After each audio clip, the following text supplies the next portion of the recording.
I grew up in a multicultural family. That's part of why I'm like this. Like in this, in the show, there's one character, she's from the Caribbean, and she talk about the fact that, I don't want to do this work necessarily, but if long as there's the best possibility for me to make real money, I'm going to do that. I'm going to be Jamaican, no faking, if that's what they want to call me.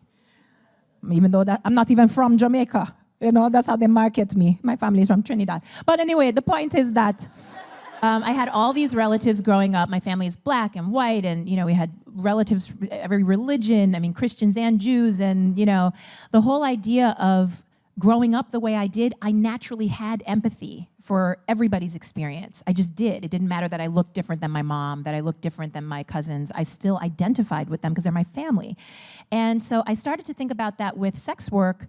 Like, what if instead of, the wisecracking hooker who's like in the background shot of every, buddy cop movie or whatever, instead we actually thought about, like, what does it really mean that your life circumstances have gotten you to the point where you need to survive by having sex with strangers? Like, what does that feel like? Is that a choice?